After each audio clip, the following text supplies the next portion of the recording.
हाय बच्चों, आप सभी लोग अच्छे होंगे, ठीक होंगे और हम आपका स्वागत करते हैं। और हमारा चैनल है चांद एलिट स्टडी पॉइंट।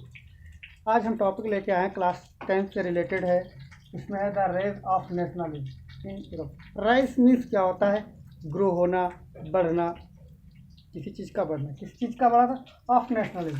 नेशनल राष्ट्रवाद, मतलब वतन प्रस्ती की जज्बात या इमोशंस आए इन यूरोप। कहाँ?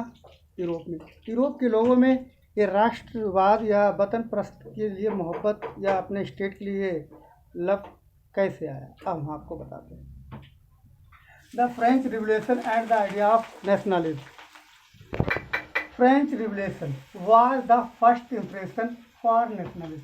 जो नेशनलिज्म के लिए जो थी, राष्ट्रवाद की जो भावना थी, वतन प्रस्ती की जो स्टेट के लिए ये मोहब्बत जो थी, सबसे पहले जागी यूरोप में। वो उसके लिए वो क्या सबक थी? What is the motivation, what is the impression, first impression, first motivation French revolution. Europe में आने के लिए सबसे बड़ा कारण क्या थी बेटा? सबसे बड़ा सबब क्या बनी है? French revolution. अब अगला पॉइंट, अब ये चीज़, जब ये फीलिंग आ गई है, अब स्टार्ट हो गया था बनना क्या? Nationalism in Europe. इस नेशनलिज्म सभी में धीरे धीरे ये राष्ट्रवाद या वतन प्रस्ती की जो मोहब्बत जो थी या प्रेम जो था, सबके अंदर आ रही थी, भावनाएं आ रही थी। ये भावुक होकर क्या कर रहे थे? अपने हक के लिए, अपने राइट्स के लिए, अपने अधिकारों के लिए ये सब लड़ने के लिए उतारू हो गए। और इससे क्या हुआ था? बहुत सी क्रांतियाँ हुई थी। तो वो क्रांतियाँ हुई, बहुत से रिवोल्यूशंस हुए। तो उन्हीं में अगला कर, तो इसीलिए तो उसको बाद में क्या कहा गया? The age of revolution. तब उसको, उस टाइम को क्या कहा गया? Era of revolution. Because in this era become the revolutions, not only one, many revolution had done. So that is called 1830 to 1842, this age full of revolution, that is called, that is era is called age of revolution। ये युग या ये काल या ये period जो क्या कहा गया था? ये क्रांतियों का समय कहा गया है, टाइम ऑफ रिवोल्यूशन कहा गया, एज ऑफ रिवोल्यूशन कहा गया। तब उसी दौरान क्या होता है? ठीक है, जब रिवोल्यूशंस आएंगे तो कुछ ना कुछ चेंज तो होगा। रिवोल्यूशंस क्या होता है? इसमें बदलाव आता है। अब फिर बदलाव क्या हुआ? Making of Germany and Italy. तब उसी दौरान क्या बना था? मेकिंग बना। क्या बना भाई? आलू पूरी? No no no, making Italy and Germany create two nations and comes to nation in power after that. और उसके बाद दो नेशन बने, इटली और Germany, and unification of Germany and unification of Italy, because some revolutionaries was a great contribution. I will tell you in next video. Visualizing the nation। अब visualise, अब हमें अपने देश के लिए प्रेम है, तो हमारे लोगों के, सभी भारतीयों के लोगों को प्रेरित करने के लिए, मतलब मोटिवेट करने के लिए एक एलेग्री बनाई गई थी, goddess of India, we can say mother of India, Bharat Mata. Bharat माता की एक पिक्चर, एक फ़ोटो जारी की गई, एवरी वन टू सी, और हर किसी ने क्या कहा? उसको देखता है। And create emotions in our heart for love, that is our land, she is my mother of India. वो हमारी क्या है? हमारी भारत की माता है, और हमें अपने वतन के लिए क्या है? मोहब्बत है, अपनी इस मिट्टी से ये प्रेम है। ये ऐसी भावना जागृत हो गई। तो ये विजुअलाइजिंग, जैसे उसके लिए और क्या होता है? एलेग्री बनाना, फ्लैग होना, एक झंडा होना। अब हिंदी क्या है? हमारी राष्ट्रभाषा है। हिंदी क्या है? Our national language. Also during that time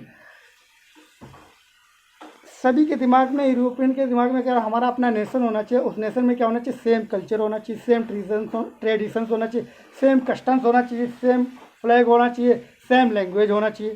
तभी तो कहेंगे कि हम यूनिट हैं, हमारा नेशन है।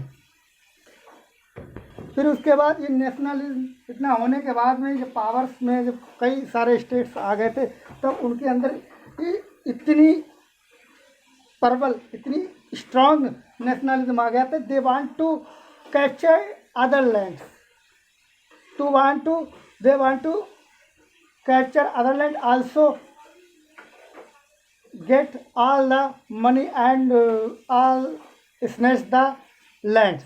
और इसका मतलब क्या होता है कि नेशनलिज्म के जज्बात इतने, वतन परस्ती की जज्बात इतने उस समय यूरोप के लोगों में आ गए थे, तो हर नेशन यही चाहता था कि I am the best, I am the best, I my country is for ruling whole in Europe.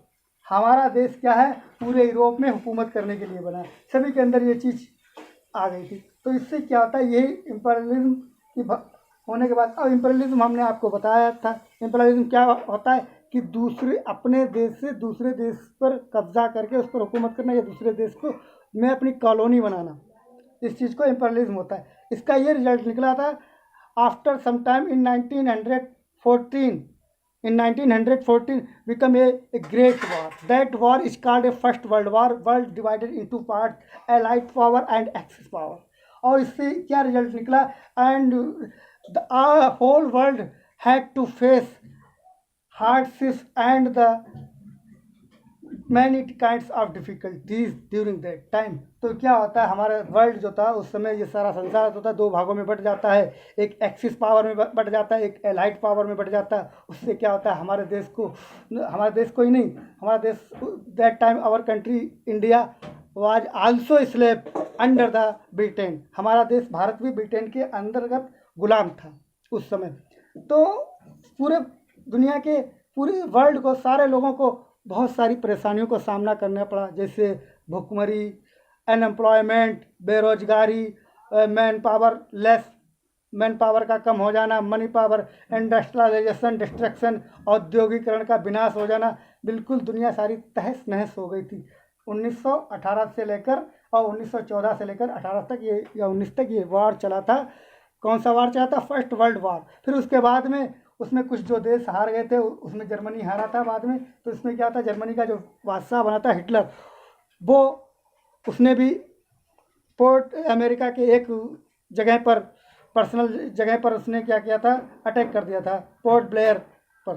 तो उससे क्या होता है, तो वर्ल्ड वार 2 स्टार्ट हो जाता है। अब world war 2 was too dangerous then first world war. ये उससे भी ज़्यादा भयानक होता है। एंड 2 atom bombs used by American army and dropped in Germany, Hiroshima and Nagasaki.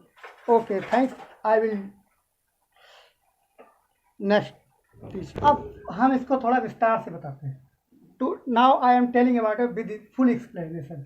The French Revolution and idea of nationalism. French Revolution started in 1789.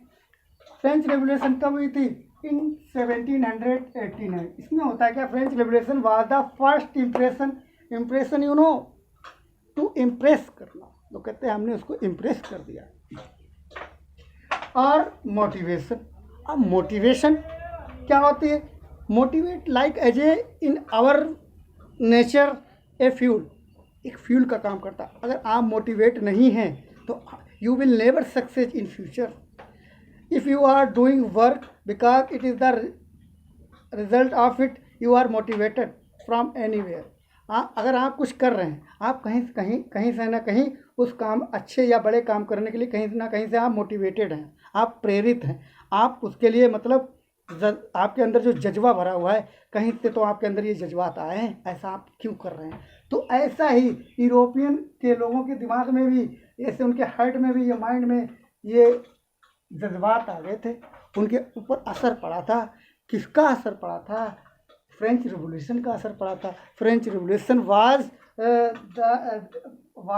For them A motivational thing, that is clear. अब क्या होता है, अब motivate होकर तो French people ने क्या था, यूरोप के लोगों में डिमांड रखी। भाई जब मोटिवेट होंगे तो कुछ ना कुछ अपनी डिमांड भी रखेंगे अपने बड़े टारगेट करने के लिए। Abolishment of monarchy. Abolishment of monarchy means होता है, आप कोई इस चेयर पर बैठा है, हुकूमत कर रहा है, अब इनसे कहा तुम्हारा खत्म खात्मा। ये अब ये कौन जा रही, गो आउट। गो आउट कौन हो रही है, मोनार्ची हो रही है। मोनार्ची का खात्मा, उसको हटाया जा रहा है। किसको हटाया जा रहा है, मोनार्ची को हटाया जा रहा है। अब बैठाया किसको जा रहा है, बुलाया किसको जा रहा है, लाया किसका, कहा है मोनार्ची तुम जाओ और डेमोक्रेसी तुम आओ।